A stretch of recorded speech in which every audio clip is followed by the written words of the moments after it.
오늘 우리에게 주신 하나님의 말씀은 마태복음 9장 27절에서 31절입니다.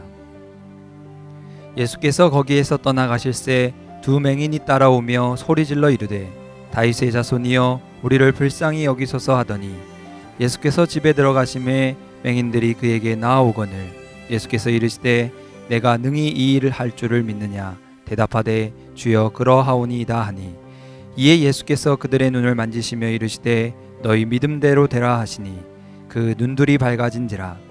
예수께서 엄히 경고하시되 삼가 아무에게도 알리지 말라 하셨으나 그들이 나가서 예수의 소문을 그 온 땅에 퍼뜨리니라. 오늘 우리에게 주신 하나님 말씀입니다. 오늘도 하나님께서 새날을 주셨습니다. 사순절 24번째 날인데 오늘도 주님의 십자가를 묵상하면서 강건하게 또 평안하게 보내실 수 있는 한 날이 되시기를 바랍니다. 여러분, 기성세대는 잘 알고 요즘 세대는 잘 모르실 텐데 저희들 어렸을 때만 해도 배가 아프거나 또는 몸이 아픈 데가 있으면 엄마가 또는 할머니가 배를 손으로 쓸어주면서 엄마 손이 약손이다, 엄마 손이 약손이다 그러면서 만져주셨던 그런 기억이 있습니다. 그런데 이것은 아주 과학적인 그러면서도 매우 효과가 있는 방법이라고 그럽니다. 단순한 민간요법이 아니고 아주 과학적으로도 옳다고 그래요. 왜 그러냐면 사람이 스킨십이라고 그러죠. 터치라고 그러죠. 그 효과는 우리가 생각하는 것보다 훨씬 크게 좋게 작동을 한다고 합니다. 바로 그것을 과학적으로 증명한 학자가 있습니다.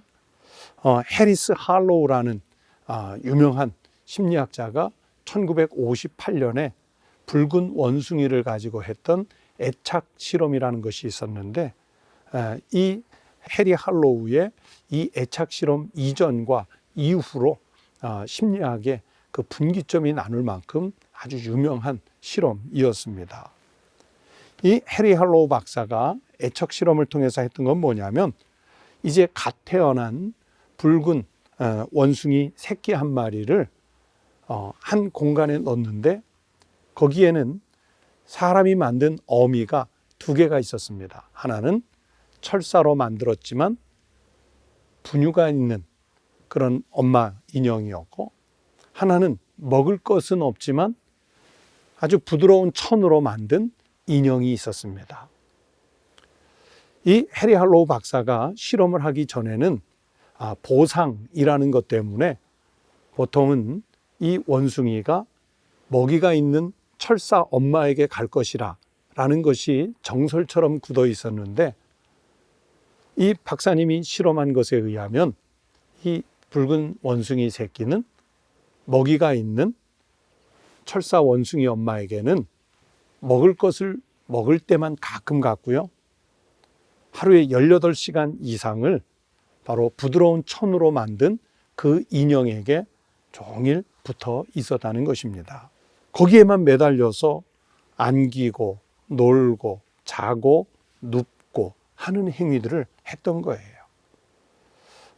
이 스킨십, 터치, 포옹 이것이 부드러울 때 그것에 온 자신의 마음을 빼앗기는 그 원숭이 실험을 통해서 우리 사람도 동일한 선상에 있다는 것을 이 해리 할로우 박사가 애착 실험을 통해서 증명을 해 주었습니다.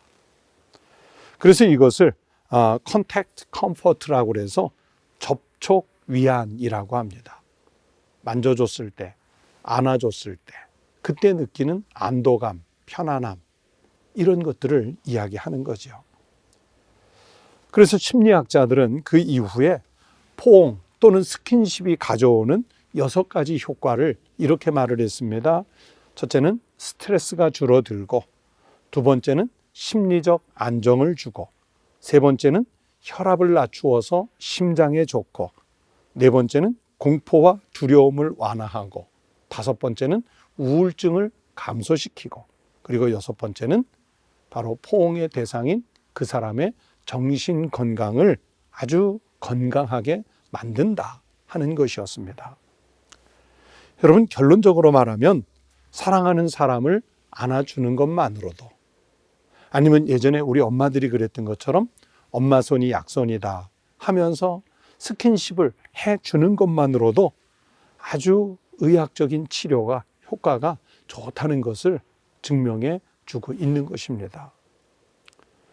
여러분, 예수님은요, 우리를 직접 만져주시기 위해서 찾아오셨습니다. 예수님 당시에 전혀 사람을 취급받지 못했던 중증 환자 또는 계수에도 들지 않았던 어린 아이들을 차별하지 않고 맞아주시고 만져주시기도 하셨습니다. 그들을 찾아가시고 그들을 초대하셨고 그리고 어루만져서 치료해 주셨습니다. 우리가 믿는 대로요, 예수님은 충분히 말씀만으로도 어떤 환자라도 고치실 수 있는 능력의 하나님이시지요. 하지만 그들의 아픈 부위를 직접 어루만져 주심으로써 주님이 그 아픈 사람에 대해서 갖고 있는 자비와 긍휼의 마음을 표현해 주셨습니다. 오늘 본문 29절에도 보십시오. 맹인을 고치시는데 이에 예수께서 그들의 눈을 만지시며 이르시되 너희 믿음대로 되라 하시니, 만져주시고 믿음대로 고침을 받으라고 선언해 주셨던 것입니다. 이처럼 사랑으로 어루만지시는 예수님의 치료에는요, 아주 세심한 배려가 담겨 있습니다. 눈을 치료받기 위해서 예수님이 계신 곳까지 찾아왔던 그 역경을 딛고 찾아온 그 맹인들을 주님이 긍휼히 여기셔서, 불쌍히 여기셔서 만져주셨어요. 그리고 자신을 직접 만져주시는 그 예수님의 따뜻한 사랑의 손길이 닿았을 때 그들은 믿음대로 눈을 뜰 수 있게 되었던 것이죠. 그뿐만 아니라 정말 눈만 띄어졌겠습니까? 그동안 당한 모든 고난과 자신들이 앞을 보지 못하는 것 때문에 견뎌야 했던 역경들, 서러움, 이런 것까지도 다 눈 녹듯이 녹아지는 그런 사랑의 모습을 예수님이 나누어 주셨던 것입니다.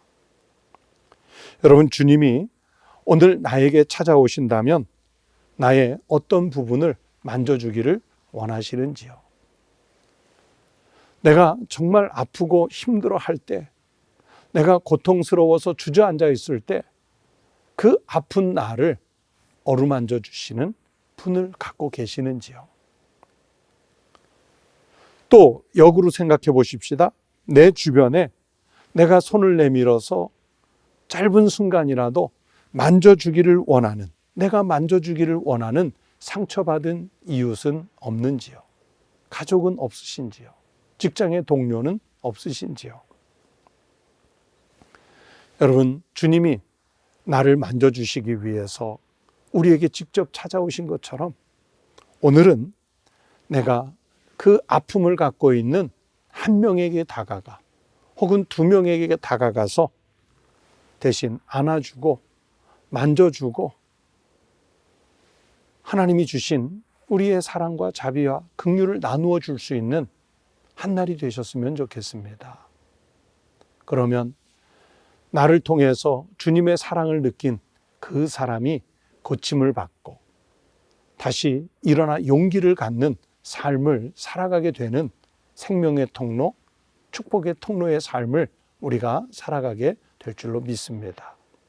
이 사순절에 그냥 절기로서 시간을 보내는 때가 아니라 주님이 나를 살리기 위해 십자가를 지신 것처럼 우리도 나아가서 한 생명을 살리는 그런 삶을 살아낼 수 있는 금년 사순절이 되실 수 있기를 주의 이름으로 권면합니다. 기도하겠습니다. 하나님 아버지, 나 같은 죄인 살리시려고 우리 인간의 몸을 입고 찾아오셔서 나의 아픈 곳을 어루만져 주시되, 특별히 죄로 인해 상처받고 넘어지고 찢어진 우리의 마음을 어루만져 주셔서 다 구속하시고 속량하여 주신 은혜를 감사드립니다. 하나님, 주님으로부터 그 귀한 사랑을 받아 내 생명이 살아난 것을 기억해서 우리가 가족들 속에서 또 직장에서 더불어 일하는 동료들 속에서 그리고 우리가 관계를 맺고 살아가는 모든 이웃들 속에서 상처받은 이가 있으면, 절망하는 이가 있으면, 육신의 질고로 아픔을 겪는 이가 있으면 하나님, 우리가 그들에게 주님의 사랑으로 손을 내밀어 만져주고 안아주고 그들의 영혼을 고쳐줄 수 있는 거룩한 그리스도인의 삶을 살아갈 수 있게 하여 주시옵소서. 그런 삶을 살 수 있는 용기를 주시는 우리 주님 예수 그리스도의 이름으로 간절히 기도하옵나이다. 아멘. 기도하시겠습니다. 오늘은 첫 번째는 나를 사랑하는 가족, 성도, 이웃이 내 주변에 있음을 감사하면서 나도 만져주고 그들도 나를 서로 사랑에 만져주는 그런 사랑의 공동체를 이룰 수 있도록 기도하시기 바랍니다. 두 번째는 코로나19 바이러스로 고통당하는 나라들이 많습니다. 190개국 가까운 나라들이 고통을 겪고 있습니다. 그리고 또 환자들이 있습니다. 나라가 치유되고 그 환자들이 치유가 돼서 온 세계가 다시 건강을 회복할 수 있도록 기도해 주시기를 바랍니다. 세 번째는 우리 청북교회 그리고 우리가 몸담고 있는 우리 한국교회와 국민들이 이 질병이 지나가고 난 다음에 강건하게 다시 일어설 수 있도록, 다시 부흥할 수 있도록, 다시 활력을 얻을 수 있도록 같이 위해서 기도하십시다. 다 함께 기도하겠습니다.